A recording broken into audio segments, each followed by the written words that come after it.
Bapa, terima kasih buat lawatanmu di ibadah raya kedua ini. Kami menikmati, kami mengalami hadirat Tuhan begitu kuat di tengah-tengah kami. Ada kuasa di atas puji-pujian. Terima kasih Bapa, terima kasih Yesus, terima kasih.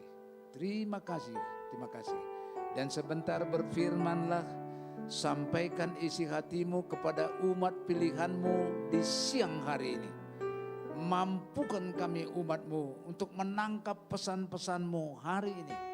Oleh karena itu urapi hambamu, urapi kami semua Tuhan. Terima kasih Tuhan, terima kasih Yesus.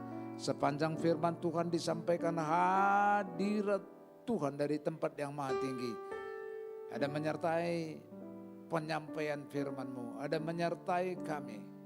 Sehingga kami bisa menangkap pesan-pesan Tuhan. Dalam nama Yesus, kita yang sudah diberkati dan yang akan diberkati firman Tuhan, sama-sama katakan amin. Tepuk tangan buat Yesus, haleluya. Silakan duduk.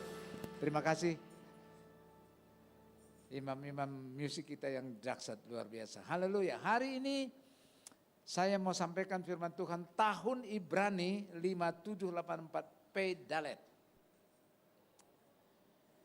Nah, saya mau kasih tahu kepada saudara begini. 5 hari lagi dari sekarang, itu ada pergantian tahun baru di Israel. 5 hari lagi dari sekarang.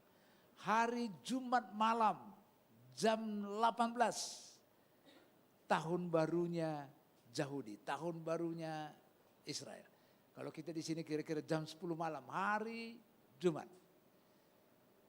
Nah, kita mau bicara, loh, kok tahun barunya Israel ngapain? Apa hubungannya dengan kita? Makanya sekarang kita mau belajar kebenaran firman Tuhan. Mari, kalender Alkitab.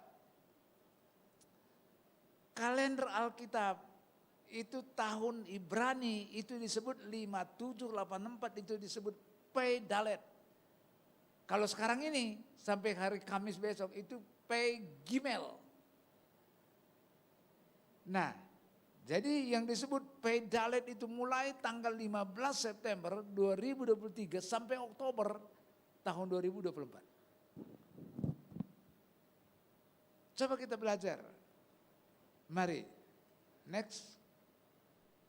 80 itu berbicara tentang mulut. 4 itu nanti akan kita bicara. Jadi mulut. Nah, kalau P tambah L, mulut Elohim, mulut Tuhan berbicara kepada siapa? Kepada umatnya orang Israel. Tentang apa? Tentang pintu. Nah, terus Dalet. Nah, arti Dalet, misteri dari makna profetik Dalet. Dalet itu adalah huruf keempat dari alfabet Ibrani. Huruf keempat, numerik 4. Piktograf untuk Dalet terlihat seperti pintu. Jadi Dalet itu seperti pintu. Pintu kemah yang tertutup atau menggantung. Kalau begitu, P Dalet artinya apa? Next. P 80 tadi itu P, artinya P itu mulut. Tadi disebutkan mulut Elohim, mulut Tuhan berbicara kepada umatnya. Tentang apa? Tentang pintu. Jadi P Dalet itu bicara tentang tahun di mana pintu-pintu Tuhan akan dibukakan. Wow. Jadi tahun P Dalet mulai 15 September ke depan selama setahun itu P Dalet namanya. Tahun di mana Tuhan akan bukakan pintu-pintu baru bagi saudara. Itu yang akan kita bicarakan hari ini. Pintu di Alkitab saya pelajari banyak. Pintu apa? Pintu pertobatan. Pintu apa? Pintu penuaian jiwa-jiwa. Pintu apa? Pintu Bahtera Nuh ditutup. Pintu apa? Pintu kunci. Kunci pintu Daud. Macam-macam pintu. Tapi hari ini saya tergerak membawa saudara sebelum, karena ini tindakan profetik. Saudara dengarkan ini, profetik bakal terjadi di tahun P Dalet itu. Oleh karena itu saya sampaikan kepada saudara, hari ini, sengaja hari ini akan kita belajar bersama-sama tentang pintu-pintu penjara yang terbuka. Wah, ini kok khotbah kok tentang penjara ini. Saya tadi malam baru pulang, jadi masih capek benar sebenarnya ini. Mau berdiri aja rasanya, tadi malam baru pulang dari Palembang. Jumat malam, saya Jumat sore terbang ke Palembang, dari bandara langsung ke penjara. Ketemu sama orang, 4 orang. Orang penting-penting di penjara. Dari jam 4 sore sampai 6.10 karena mereka udah mau sholat. Ternyata di penjara itu rusuh. Gak enak. Nah, hari ini kita bicara sekarang pintu-pintu penjara terbuka. Next, ada mitos nih. Nah, mungkin saudara juga mikir, Pak Purba ngapa-ngapain bawa kita tahun barunya Yahudi, tahun barunya Israel. Dengarkan nih, mitos ini, mitos. Mitos itu perayaan tahun Ibrani. Ada orang bilang itu kan bagi orang Ibrani, itu kan bagi orang Yahudi, itu kan bagi orang Israel. Kan gak ada hubungannya dengan kita. Ini mitos. Hanya khusus bagi orang Yahudi. Tapi saya mau sampaikan satu kebenaran kepada saudara. 3 ayat. 2 ayat di perjanjian lama dan 1 ayat di perjanjian baru. Perjanjian lama first. Keluaran 12 ayat 49. Ini kebenaran. Tadi mitos. Ini kebenaran. Keluaran 12 ayat 49. Satu hukum saja akan berlaku untuk orang asli. Orang asli itu siapa? Orang asli itu siapa? Orang Yahudi. Orang asing itu siapa? Ya kita ini. Nah, tapi firman Tuhan di perjanjian lama katakan apa? Satu hukum saja akan berlaku bagi orang Yahudi, bagi orang Israel, dan bagi saudara dan bagi saya yang sudah percaya kepada Tuhan. Yang menetap di tengah-tengah kamu. Imamat 24 ayat 22. Satu hukum berlaku bagi kamu. Baik bagi orang asing maupun bagi orang Israel asli. Sebab akulah Tuhan, kata Tuhan. Jadi hukumnya sama. Kalau Tuhan bicara kepada mereka tentang pintu, Tuhan bicara kepadamu, kepada kita tentang pintu. Katakan amin. Nah, biar saudara ada dasarnya, biar jangan ikut-ikutan ini orang dalet-dalet. Ini apa ini? Ternyata, saya mau kasih tahu, kalender tertua itu Yahudi. Kalau kalender yang kita pakai ini Gregorius itu belakangan itu, niru itu. Nanti kalau ada satu saat saya akan bisa sampaikan gimana kalendernya Yahudi. Nah, itu perjanjian lama, perjanjian baru di Roma 10 ayat 12. Menurut BIMK itu berlaku terhadap semua orang sebab tidak ada bedanya antara orang Yahudi dengan orang-orang bangsa lain. Saudara percaya firman Tuhan? Saudara percaya firman Tuhan? Ini firman Tuhan, bukan kata saya.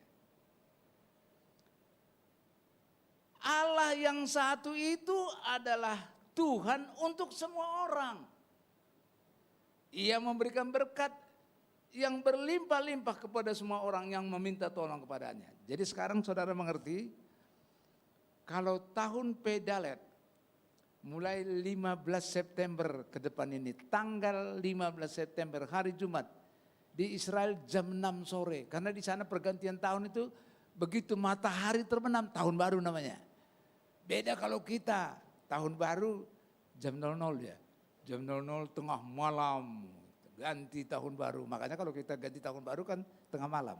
Kalau mereka jam 6 sore, jam 6 sore di Israel, di sini kira-kira jam 10 malam. Jadi jam 10 malam besok mulai Pedalet.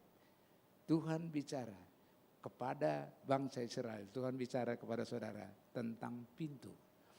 Hari ini saya mau bicara khusus tentang pintu-pintu terbuka penjara, pintu penjara. Nah sekarang saya mau sampaikan kepada kita, sekarang kita udah nangkap bahwa ternyata tiap tahun Tuhan itu bicara, setiap ganti tahun Tuhan itu bicara kepada bangsanya, kepada umatnya. Dan tahun Pedalet itu Tuhan bicara tentang pintu-pintu kepada umatnya. Hari ini, tadi saya sudah sampaikan banyak pintu, tapi hari ini khusus kita bicara tentang pintu terbuka penjara. Yusuf menjadi kesayangan. Satu, ada 3 tokoh, banyak tokoh, tapi hari ini saya mau sampaikan 3 tokoh di dalam Alkitab yang dimasukkan ke dalam penjara. Pertama, Yusuf. Kejadian 3:19 ayat 39 ayat 19-21. Ini kalau sebelumnya saudara baca, itu kan Yusuf ini kan dijual ke Mesir. Dibeli oleh Potifar. Potifar ini biar saudara tahu itu karyawannya di istana, tapi jabatannya itu kepala pengawal. Kalau di Indonesia pas pampres itu. Indonesia mayor jenderal itu pangkatnya itu. Dibeli oleh Potifar Yusuf ini. Yusuf ini disuruh di rumah kerja apa saja. Tapi Yusuf ini ganteng, elok parasnya. Tante Potifar, istri Potifar itu ngiler. Tante Potifar ini kepincut sama anak muda ini.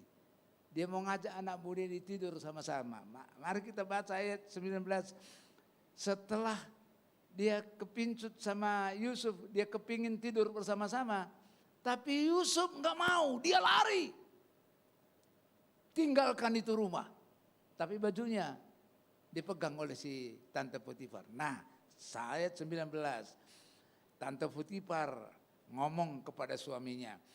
Baru saja didengar oleh tuannya. Tuannya itu siapa? Tuannya itu siapa? Potifar dong. Baru saja didengar oleh tuannya perkataan yang diceritakan istrinya kepadanya. Begitulah aku diperlakukan oleh hambamu itu. Maka bangkitlah amarahnya. Amarah siapa? Potifar. Potifar itu marah. Karena tante ini cerita, itu orang Ibrani yang kamu bawa ke sini nih, gangguin saya, godain saya, mau ngajak saya tidur. Padahal dia yang ngajak tidur. Nah, marah dia karena marah. Ayat ke-20, lalu Yusuf ditangkap oleh suaminya dan dimasukkan ke dalam penjara, tempat tahanan-tahanan raja dikurung. Demikianlah Yusuf dipenjarakan di sana. Ayat 21, tetapi Tuhan menyertai Yusuf dan melimpahkan kasih setianya kepadanya dan membuat Yusuf kesayangan bagi kepala penjara itu. Saya bisa ditampilkan ayat 22? Yes. Sebab ayat 22, kepala penjara mempercayakan semua tahanan dalam penjara itu kepada Yusuf. Segala pekerjaan yang harus dilakukan di situ, dialah yang mengurusnya. Jadi tadinya yang mengurus di penjara itu seluruhnya kepala penjara, sekarang itu sudah diserahkan sepenuhnya kepada Yusuf. Sekarang apa kira-kira tugas kepala penjara menurut saudara? Iya, nyiapkan makan pagi, makan siang, makan malam. Nyiapkan listrik, nyiapkan air. Kalau ada tamu datang, dia harus ngatur. Padahal dia ini orang penjara. Menurut saudara dia keluar dari penjara nggak itu? Nah, pertanyaan saya, makanya saudara sudah benar. Tadinya kalau orang penjara itu kan menurut yang saya dengar kemarin hari Jumat malam itu susah bener lah dalam penjara itu. Kalau begini dia udah ngurusin ke sana, ngurusin listrik, ngurusin air, ngurusin ke sana, ngurusin makan, pergi ke pasar modern, pergi ke Ion Mall, pergi ke sana. Susah enggak itu? Enggak lah. Tapi dia masih orang tahanan, masih. Tapi sekarang yang dia kerjakan, apa yang dikerjakan oleh kepala penjara itu yang dikerjakan. Tapi dia sebagai tahanan. Susah enggak dia itu? Dibandingkan dengan orang yang benar-benar dalam penjara. Iyalah, beda lah. Waktu dia ke Eon, ya pasti dia ada chat time, makan chat time dulu dia sebelum pulang ke penjara, ya kan? Ya kan? Ya di Ion ada chat time, ada lewat Sinabung, ya mampir dulu dia, ya kan? Jadi beda.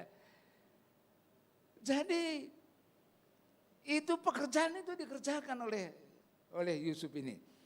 Dan kepala penjara tidak mencampuri segala yang, coba next. Dan kepala penjara tidak mencampuri segala yang dipercayakannya kepada Yusuf. Jadi dia nggak mau urusin itu lagi, dia nggak mau mencampuri, dia serahkan sepenuhnya kepada Yusuf. Karena Tuhan menyertai dia dan apa yang dikerjakannya dibuat Tuhan berhasil. Nah, ini Yusuf di penjara. Tapi orang di penjara susah, dia ini nggak susah. Kenapa? Ya karena dia udah bertindak. Bukan kepala penjara, tapi pekerjaan kepala penjara semua dia yang kerjakan. Lebih sering ya dia di dalam kurungan apa lebih banyak di luar kurungan kepala penjara? Ya di luar lah. Nah, saya mau tunjukkan foto kepada Anda, ilustrasi. Silakan next. Ini Yusuf nih, yang pakai baju. Yang nggak pakai baju itu orang penjara, orang tahanan. Dia kunjungi ruangan-ruangan, dia kunjungi. Coba lihat tuh, dia salamin gitu. Di dalam penjara, tapi hatinya sukacita. Dia sebagai tahanan, tapi dia terlepas. Kesusahannya itu terlepas. Itu satu. Nah, pertanyaannya kenapa kok bisa begitu? Lihat tadi, dia menjauhi kejahatan. Dia nggak mau melakukan dosa sedikit pun. Kalau saudara baca sebelumnya, Tante Potifar ngajak dia tidur. Dia bilang, aku nggak mungkin lakukan dosa ini. Aku tidak mungkin. Semua Potifar sudah serahkan kepadaku, kecuali kamu istrinya. Aku nggak mungkin lakukan dosa seperti ini. Dan dia lari. Jadi kalau saudara ada di dalam pergolakan, ada dalam pergumulan berat, kayak di dalam penjara, saudaramu, engkau harus hidupmu benar. Jauhi kejahatan. Jangan lirik Tante Potifar, lari. Maka kalau saudara dalam pergumulan, engkau hatimu akan diubahkan. Haleluya. Yang kedua adalah Petrus. Petrus ini terbelenggu dengan 2 rantai. Tangannya dirantai begini. Kemudian pintu terbuka dengan sendirinya bagi mereka. Kita baca Kisah Para Rasul 12. Nah, ini saya mau cerita kepada saudara sebelum ini. Herodes itu membunuh Yakobus, saudaranya Yohanes. Orang Yahudi itu senang benar. Nah, dia mau berbuat hal yang sama terhadap Petrus. Dia mau lakukan juga terhadap Petrus. Petrus itu mau dia bawa ke depan banyak orang kayak Yesus dulu. Mau dia diri depan banyak orang. Dia mau lakukan itu. Makanya kita baca ayatnya yang kelima. Demikianlah Petrus ditahan di dalam penjara. Dengarkan ini. Dengarkan baik-baik. Ditahan di dalam penjara. Tetapi jemaat dengan tekun mendoakannya kepada Tuhan. Kata-kata ini saudara ingat ya. Begitu nanti sampai ke belakang saudara tahu bagaimana dia di dalam penjara. Tapi jemaat dengan tekun berdoa. Tekun itu enggak berhenti-berhenti. Berdoa terus kayak murid-murid Tuhan Yesus 200 orang di loteng Yerusalem bertekun, nggak berhentinya sampai mendapatkan Roh Kudus dicurahkan. Ini juga begitu, jemaat dengan tekun berdoa kepada Petrus. Kenapa? Karena Petrus di dalam penjara. Saudara jemaat juga saudara harus berdoa. Kalau ada jemaat kita yang lagi di dalam penjara, bukan penjara fisik, penjara lagi sulit, lagi berat, saudara berdoa dengan tekun. Para jemaat, engkau akan lihat hasilnya. Mari kita lihat hasilnya. Ayat 6, pada malam sebelum Herodes hendak menghadapkannya. Coba tuh, jadi jahat ini Herodes ini. Hendak menghadapkannya kepada orang banyak. Petrus tidur di antara dua orang prajurit, terbelenggu dengan dua rantai. Jadi besok kira-kira mau diperhadapkan Petrus ini di depan banyak orang. Malam dia tidur, di tempat dia tidur, tangannya digari. Digari itu bahasa Indonesia bukan enggak itu? Jangan bahasa Batak itu. Kalau di borgol, oh itu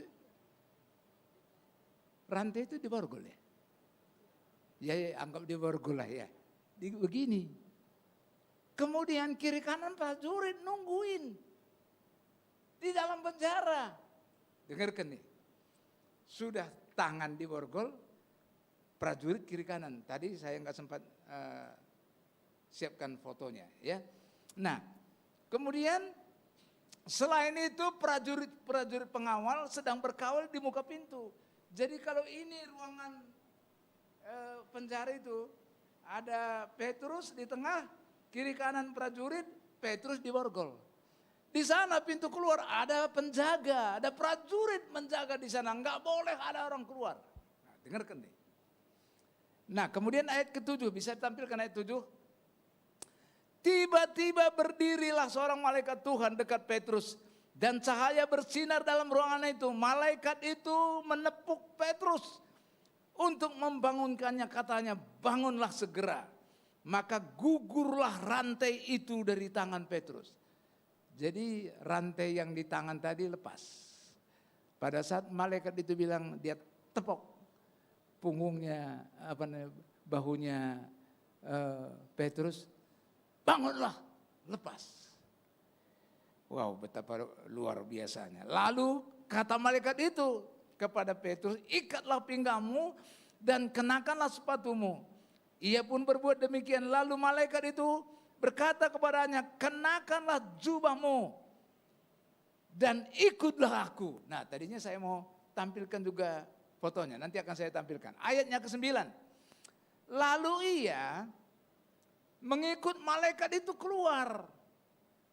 Ada tentara prajurit kiri kanan, malaikat tepok dia, Petrus, bangkitlah, pakai bajumu, pakai begini, sekarang ikut aku.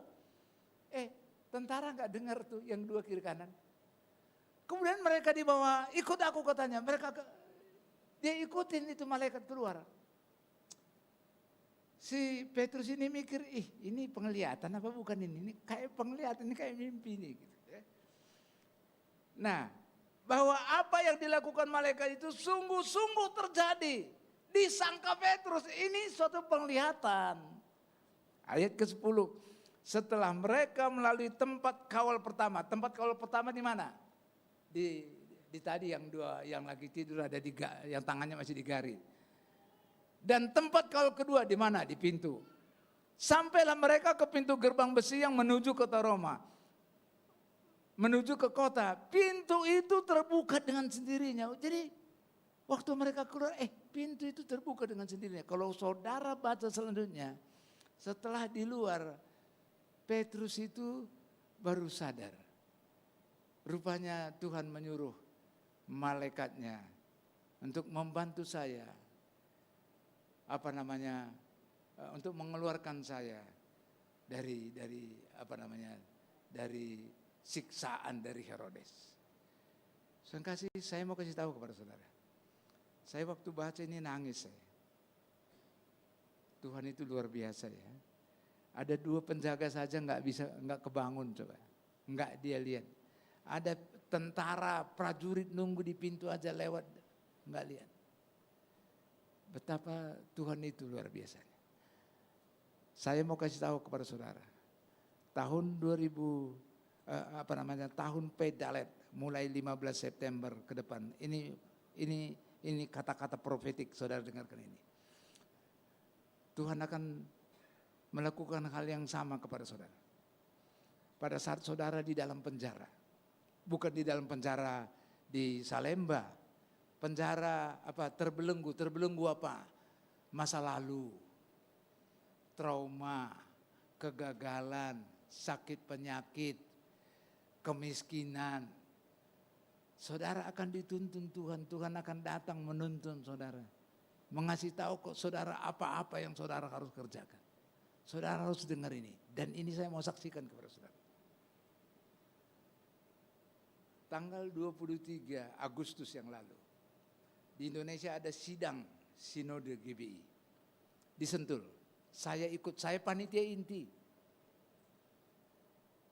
Jam 1 istri saya udah siap-siapin, tanggal 23, hari Rabu. Istri saya udah siapin baju, udah siapin komplit lah, sikat gigi, cukur jenggot, bahkan yang hal ringan, tisu kering, tisu basah, permen, masuk ke tas. Berangkatlah saya. Jam 1-an saya berangkat, lebih dikit. Jam 3 sampai di Sentul. Di sana udah disebutkan, semua orang bawa tas. 4.000 gembala seluruh dunia. Indonesia sama luar negeri semua datang.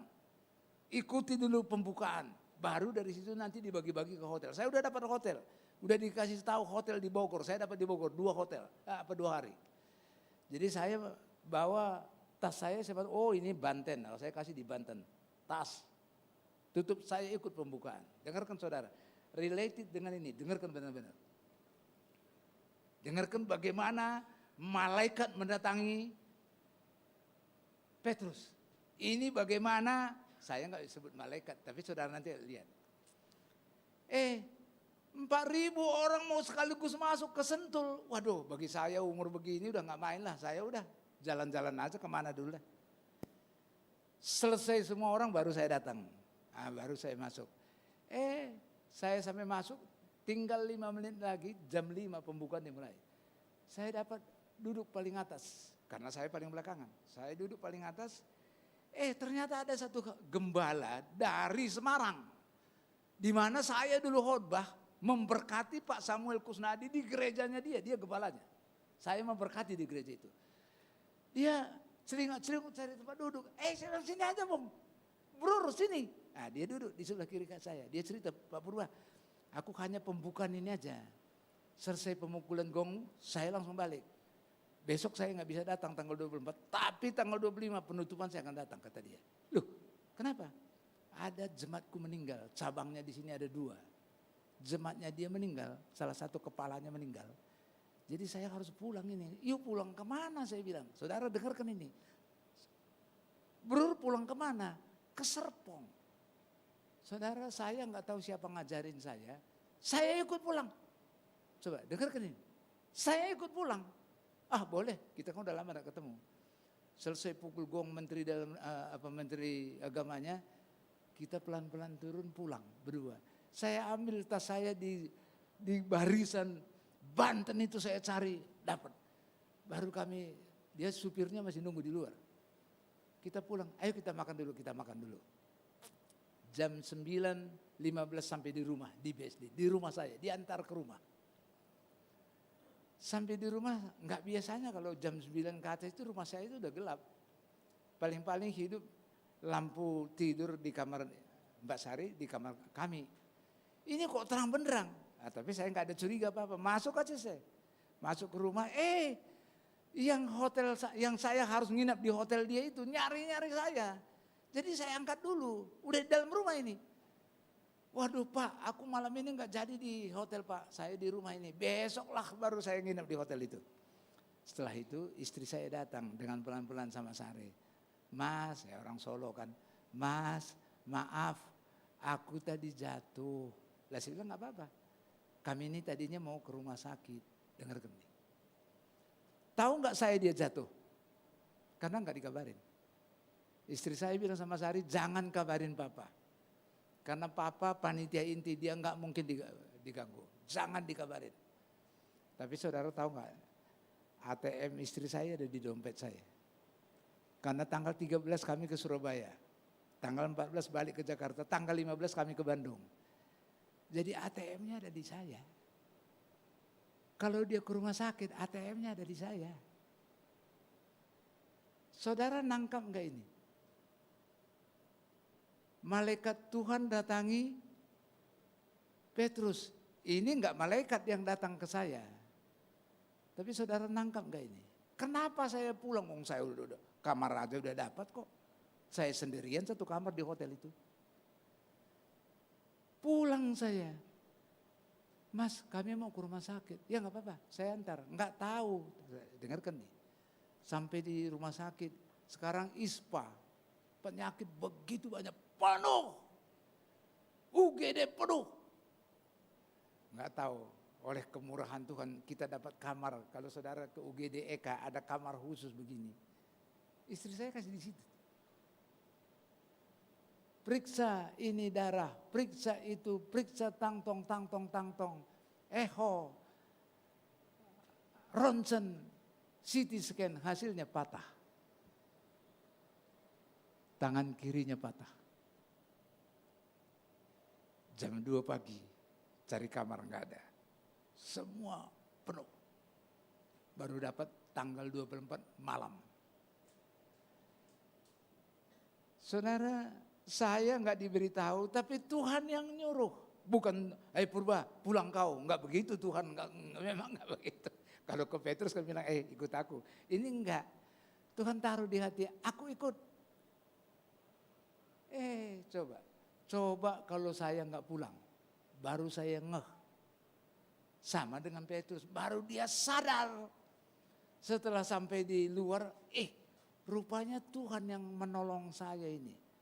Kalau enggak udah babak belur ini, dihadapkan oleh si Herodes di depan banyak orang. Kayak Yesus disalibkan. Ini juga baru saya ngeh, setelah patah itu hasil CT scan,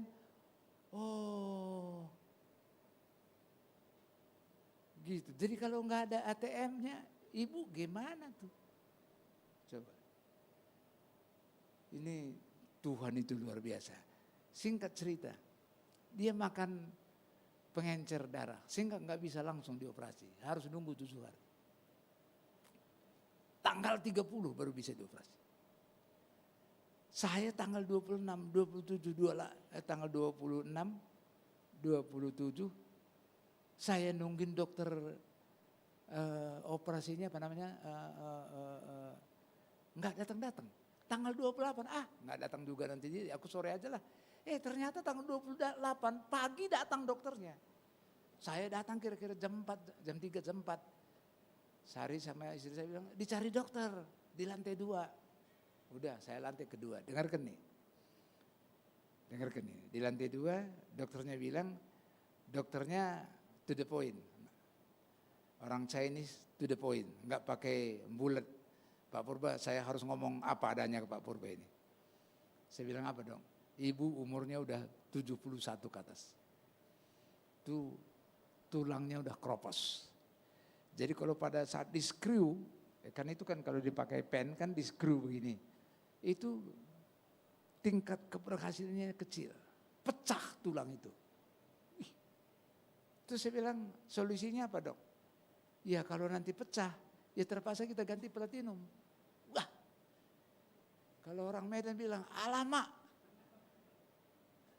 Nah dengarkan nih, begitu sudah begitu, rupanya sehari itu, tiap hari dari tanggal 24 itu, dari tanggal 25, selalu tanya ke saya, Papa menurut Papa, Mama bagaimana?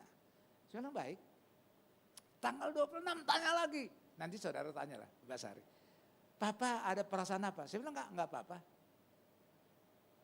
Rupanya karena dia sempat dulu kuliah 3 tahun di kedokteran, dia tahu persis. Kalau orang udah 70 tahun ke atas itu tulangnya keropos, itu tingkat keberhasilan untuk dipasang pen itu kecil. Dia tahu itu, cuma gak cerita ke saya. Dan saya gak tahu. Setelah saya tahu, tanggal 28 saya puasa. Saya puasa mulai malam itu gak minum, gak apa-apa sampai tanggal 29. Tapi tahu saudara, tanggal 29 jam-jam 9-an itu hati saya itu damai benar tuh. Damai. Sari juga bilang, Pak hati aku kok damai ya. Istri saya juga bilang hati damai ya. Padahal udah dibilang tingkat keberhasilannya kecil. Tapi hati damai.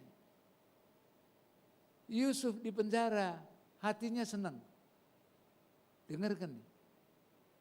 Karena dia nggak pakai baju lagi, nggak udah pakai baju kayak kepala penjara itu. Ini besok tanggal 30 mau dioperasi tanggal 19, hati saya damai. Istri saya damai, Mbak Sari damai. Kenapa? Karena selama istri saya di rumah sakit pagi sore terus lagu-lagu rohani diputar terus. Dokter datang lagu rohani jalan terus. Suster datang lagu rohani jalan terus. Jadi tadi ada lagu tadi, di atas puji-pujian ada kuasa. Gitu. Nah ini Petrus, jemaat berdoa dengan tekun. Saya berdoa dengan tekun tiap hari 2 jam. Tiap hari, jam 4 sampai jam 6. Jadi ada masalah, tenang. Tenang. Tenang itu gak bisa dibikin-bikin. Bukan tenang karena dapat lotre, enggak. Tenang. Tenang pada saat istri mau dioperasi dan tingkat kegagalannya tinggi. Tapi tenang. Tenang. Kenapa? Karena jemaat berdoa dengan tekun untuk Petrus. Nah saudara, tahun Peidalet sudah dekat, 5 hari lagi. Ini kata-kata profetik. Tuhan akan bukakan pintu-pintu yang baru bagi usahamu. Pintu-pintu yang baru di dalam pelayananmu. Pintu-pintu yang baru dalam kesehatanmu. Tapi lihat, Yusuf, dia nggak mau melakukan dosa. Dia lari dari dosa, dia tinggalan jauh dari dosa. Petrus, ada jemaat yang mendoakan dia dengan tekun. Sekarang kita lihat yang terakhir, yang ketiga. Yang ketiga, Paulus dan Silas.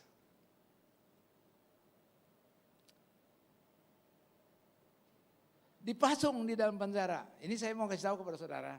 Ini pernah juga dulu sekali saya khotbahkan, temanya ada kuasa di dalam pujian penyembahan. Mazmur 22 ayat 4. Jadi Paulus dan Silas ini pergi ke rumah-rumah tempat sembahyang. Sinagoge. Ada perempuan tukang tenung, ngikutin dari belakang, ngoceh. Berhari-hari, ini 2 orang ini memberitakan kabar tentang keselamatan. Ini 2 orang ngoceh terus, mangkel ini Petrus. Dia bilang dalam nama Paulus, dalam nama Yesus, roh tenun pergi. Roh tenun pergi, duit nggak dapat lagi. Duit nggak dapat lagi, dimarahin oleh ketua-ketua kota, kepala-kepala kota. Kenapa? Karena Paulus. Udah Paulus langsung dibuka bajunya, didera, dipukulin, kemudian dimasukkan ke penjara, terus masuk ke dalam, kemudian dipasung. Tapi apa yang dilakukan oleh Paulus? Dengarkan. Ayat 25. Tetapi kira-kira tengah malam Paulus dan Silas berdoa dan menyanyikan puji-pujian kepada Allah, dan orang-orang hukuman lain mendengarkan mereka. Akan tetapi terjadilah gempa bumi yang hebat sehingga sendi-sendi penjara itu goyah. Dan seketika itu juga terbukalah semua pintu dan terlepaslah belenggu. Jadi lagu yang dinyanyikan Sylvia tadi tentang belenggu. Membebaskan hidup dari belenggu. Saudara yang kasih, jadi ada hubungannya. Tadi istri saya itu putar terus lagu-lagu rohani, mulai tanggal 26. Mulai tanggal 25 setelah dapat kabar. Terus putar lagu-lagu siang dan malam. Dan saya berdoa, bukan hanya berdoa, puasa. Ternyata itu yang dilakukan oleh Petrus. Jemaat berdoa dengan tekun. Paulus, Silas, mereka di dalam penjara, kaki dipasung. Mereka berdoa dan menyembah Tuhan. Pujian penyembahan. Ada kuasa di dalam puji-pujian. Saudara kasih, mulai hari ini kita akan tiba tanggal 15 tahun barunya Yahudi, tahun barunya Israel. Tanggal 15 hari Jumat, Peidalet. Peidalet hari ini saya sampaikan, Tuhan bicara tentang pintu. Pintu-pintu penjara akan terbuka. Kalau selama ini saudara merasa terbelenggu. Terbelenggu dengan apa? Terbelenggu dengan kayak saya ketakutan. Itu takut itu. Dibilang tanggal 28 tulangnya keropos. Itu takut itu. Tapi saya dibebaskan dari ketakutan. Jadi saudara, kalau saudara terbelenggu dengan kegagalan, terbelenggu dengan peraturan, karena ada peraturan sehingga saudara nggak bisa maju.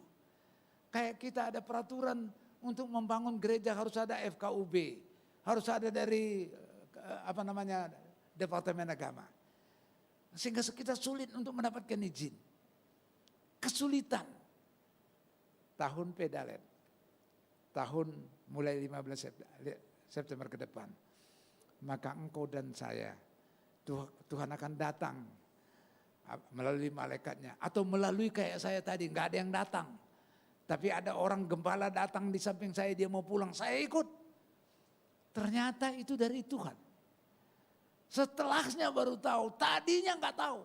Sama Petrus ini juga, tadinya dia nggak tahu. Setelah dia di luar baru dia tahu, baru dia sadar, rupanya Tuhan suruh malaikatnya untuk membawa saya keluar dari penjara. Biar saya diselamatkan dari Herodes. Itu juga begitu, setelah saya sampai di rumah, setelah jam 2 pagi, tanggal 25 itu, tanggal 24 itu hasil CT scan patah. Baru saya ini toh Tuhan bawa saya ke sini. Coba kalau saya nggak ada di sini. Jadi saudaraku yang kasih, Pedalet sudah di depan mata. 5 hari lagi. Tuhan bicara kepada umatnya tentang pintu. Hari ini pintu-pintu penjara akan terbuka. Pintu-pintu yang baru akan terbuka bagi saudara. Ini kata-kata profetik. Saudara harus tangkap ini. Harus yes. Pintu itu berlaku bagiku. Setiap kita kata yes. Saya sudah dapat down paymentnya. Tanggal 23 itu. Ini kan down paymentnya ini. Permulaan sebelum tanggal 25 saya sudah dapatkan. Ini saya impartasikan kepada saudara. Saudara harus tangkap itu. Nah kalau saudara, yes aku mau mengalami. Sekarang pejamkan matamu. WL Singers maju ke depan. Sylvia nyanyikan lagu yang tadi. Dengarkan. Tuhan akan membebaskan saudara dari belenggu. Belenggu kita tiap orang masing-masing. Penjara saudara dengan penjara saya masing-masing. Bukan penjara fisik. Bukan kayak lapas. Tapi yang membatasi saudara nggak bisa berbuat apa-apa. Kerjakan ini gagal. Kerjakan ini gagal. Ini nggak berhasil. Ini nggak berhasil. Dan ada yang saudara takutkan. Masa depan saudara takut. Apa yang saudara takutkan? Dengarkan. Tahun Pedalet udah di depan kita. Tuhan akan bukakan pintu-pintu. Tuhan akan melepaskan saudara dari rasa-rasa takut, dari sakit penyakit, dari keterpurukan, dari masa lalu, trauma masa lalu. Silakan Sylvia sama Singers nyanyikan lagu tadi. Terima kasih Tuhan.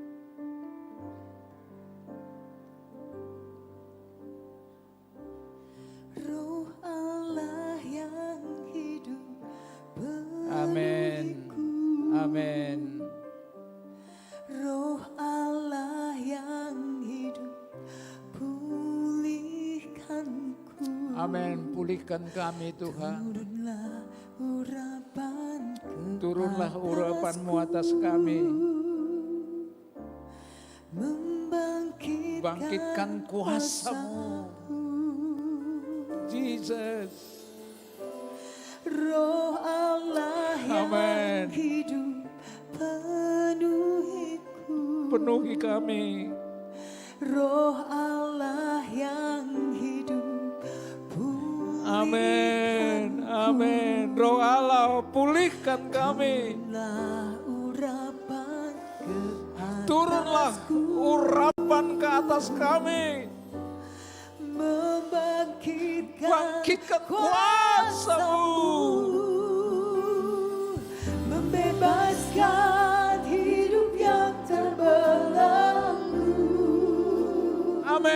membebaskan hidup yang terbelenggu. Pulihkan hati mereka, Pulihkan hati mereka yang terluka. serta menjulihkan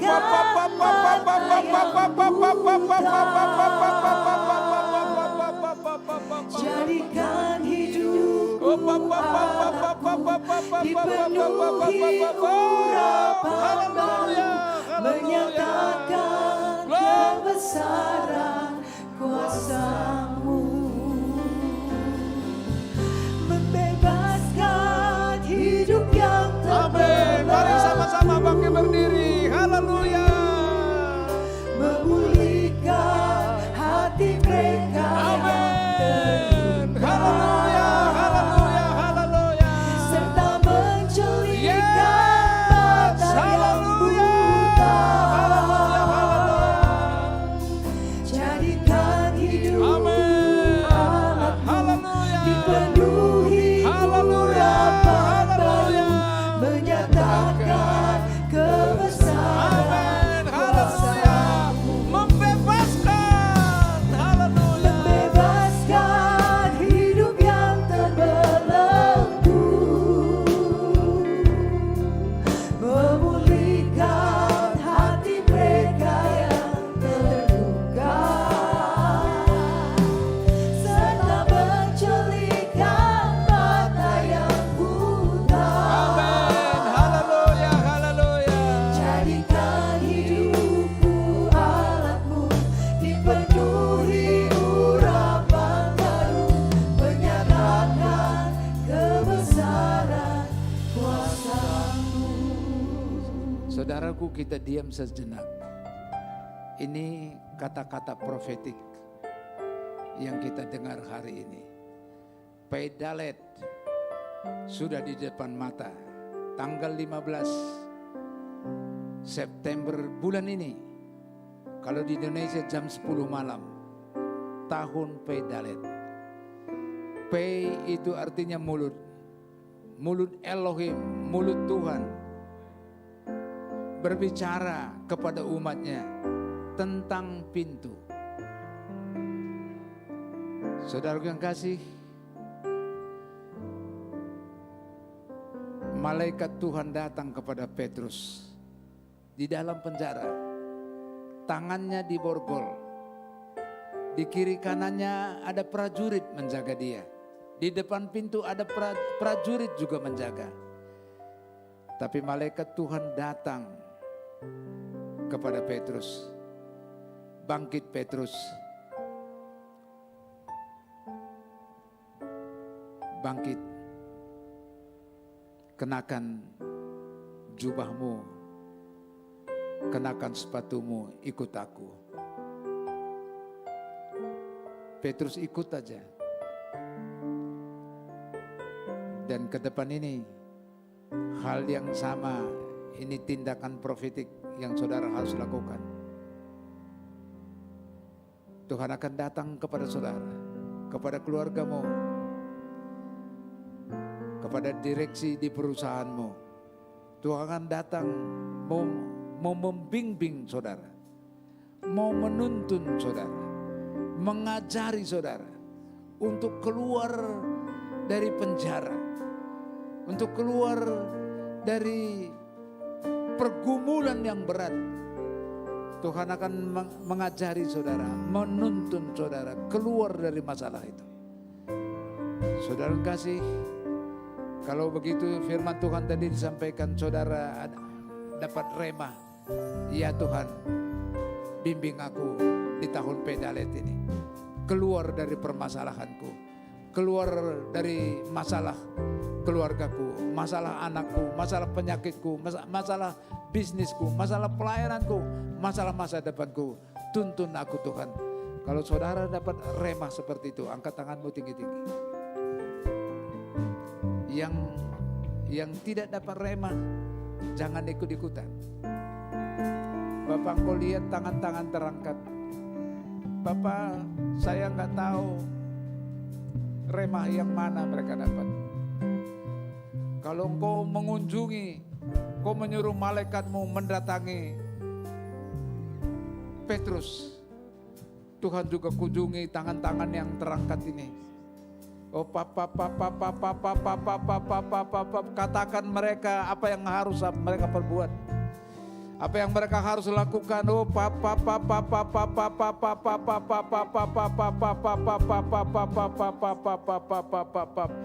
maka engkau akan terhindar dari mara bahaya, dari Herodes seperti Petrus, dan engkau selamat.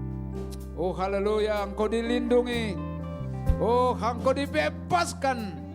Oh haleluya, haleluya, haleluya. Terima kasih Tuhan, terima kasih Tuhan, terima kasih. Jamah tangan-tangan yang terangkat. Mereka mau menikmati, mau mengalami.